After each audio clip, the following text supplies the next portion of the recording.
Hi, everyone. Welcome to this episode where we're talking about first generation born African in America. On today's show, I have Susan Cisse. She's a first generation from Sierra Leone, West Africa. She's a soccer superstar, a faith based individual. She loves God so much. Anyway, a lot about her. She's a sophomore in college, and I'm so excited to have her on today's show because she knows a lot about being a first generation, the struggles, and especially with the conversations we've all been having in this time or past 1 month or so about race. So I want to focus today on, understanding the gap or the challenges of being of first generation in America. So Susan, welcome. Hi. All Thank right. you. Thanks for joining. So my first question for you is that from your perspective, right? Do you think that African parents are overprotective of their kids, especially firstborn African descent in America? What's your take? I think they are overprotective, and as most parents are, protective over their children. But unfortunately, sometimes it's not always beneficial when it comes to certain conversations that are important to have. I found out very quickly, like the stuff that you don't teach your children, they're gonna go learn from someone else. So in a sense, being overprotective is good, but I think um, letting them know that this is the world we live in and the realities of it is really important. And especially in times like this, having these conversations is vital, because even though these problems involving race and the systemic racial injustices that are occurring in the United States, they don't really happen on the same level in Africa. And so even though we're first gen, it's a different sort of, we have to adapt really. And these problems, although they don't have experience, like even my parents don't have experience with them in Africa, we moved here, it's a different ball game, and it's important that we adjust and make sure that we know the struggles we're going to face. And great question. So let me ask you a question, another question, right? Let me twist that a bit. Do you think that first generation born African in America, do you think they're ignorant about race in general because of this overprotection from their parents? Mhm.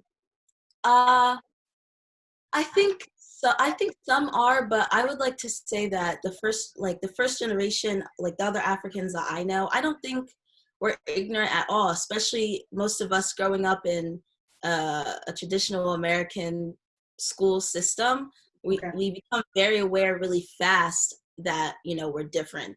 We're not only different from people who are not people of color, but also Black Americans who have been in this country for generations. We're different from them as well. We're raised differently, and I think it's okay to acknowledge those differences. And I think I saw someone say that we need to all do better at diversifying who we spend time with, the conversations we have, and that's important because all people come from different walks of life. And I think to understand the full story of where we are today in society is to diversify ourselves and to talk to other Africans and to talk to other Black Americans, because their experiences are different. I think we can be a little bit complacent. I think myself in my younger years was complacent of those struggles. I didn't quite understand, but there is a difference between having a family of immigrants that came here when they were in their 20s or even a little bit older from Africa, versus a Black American whose family has been here, and their grandparents, their parents, their great parents have experienced the systemic oppression. I find that they educate their children very young on the racial injustices, where for me, I still remember the day as a young child I found out that I found out what being Black in America was, and I found out that it had nothing to do whether I was African, what ethnicity, where I came from. It didn't matter, and I found out very fast that it very much is our problem as well. And that's a very good point that you bring up. I'm not a first African born in America, right? I came here when I was 14. So the reality is that do you feel as though more emphasis from an African home, African parents need to pay more emphasis on having this conversation about, racism and prepping their kids. Like you mentioned earlier, if you don't tell them this conversation at home, they're going to learn it elsewhere, right? So do you feel as though more emphasis needs to be placed on that from a home front for the parent to kind of have a sit down conversation on an ongoing basis, even with what is your thought about that? Yeah, I think it absolutely should happen. It might not be the most comfortable conversation to have, but it's important. It's vital because, we all are different and we might experience it differently. And I feel like some children are not going to know how to react in that situation. And I feel like understanding what's happening and how you should react, how you should carry yourself, what you should say is the best way to prepare a young adult, a young child for the things they're going to face, because it's the reality. But we're strong people, I think. But I think educating yourself and preparing yourself is the best part of understanding what's happening and then moving past it. Correct. It brings me to another topic, right? Because I did a video last week that I published about having the talk. The talk meaning that when a police, pulls you over, regardless of, African American, it's the skin that they see first as Black, right? And it was so funny how a lot of Africans didn't have the conversation with their kids. It was kind of shocking to me, but then again, not shocking, right? So in the sense that, hey, if you get pulled over, you should do X, Y, and Z. Thank God I saw a clip from Grey's Anatomy that I used, and I'm thinking a lot of us don't have that talk. When a cop pulls you over, what do? You know what I mean? And Africans, we don't have such. What advice would you give from that perspective? Or what's your take that talk should occur, and when, from your perspective? Ooh, yeah, when is a big question, because it seems that unfortunately, no matter what age, especially young Black men are highly discriminated against. And so it's very hard to give, you have a child, you have two young sons yourself, and it's hard to look at them and have to tell them that this is what they're up against. But I think it's very important that the conversation is had, because God forbid something awful happens, there's a way to there's preventative measures, and that's truly what the talk is.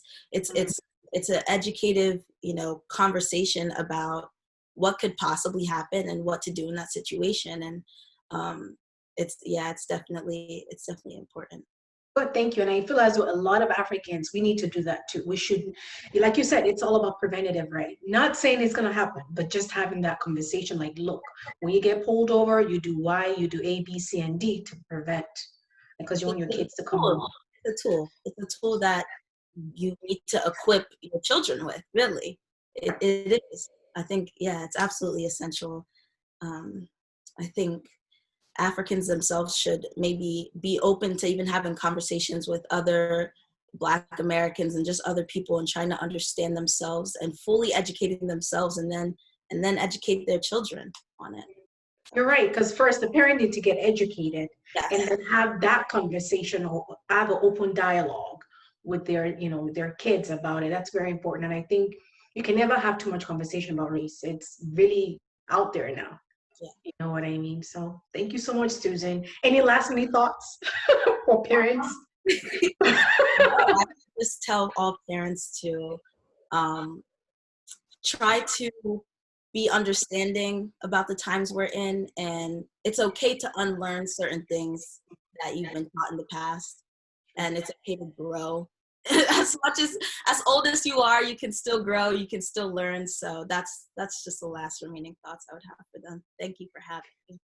Thank you, Susan. That is fantastic. You're right. Together, if the parent learns, the kid learns, both of us can have that dialogue at home, and make sure, like you said, if you don't teach them the right way, others teach them the wrong way outside, which is a lot of work for you to undo. So thanks, Susan, for coming up on today's episode and taking the time to educate the parents. And good luck out there. And guys, please make sure you follow her on Facebook. I'm going to put it below. She has some interesting educational stuff, and applying it with the Bible as well. So she's awesome. Thanks, Susan. All right. Hopefully I'll see you soon.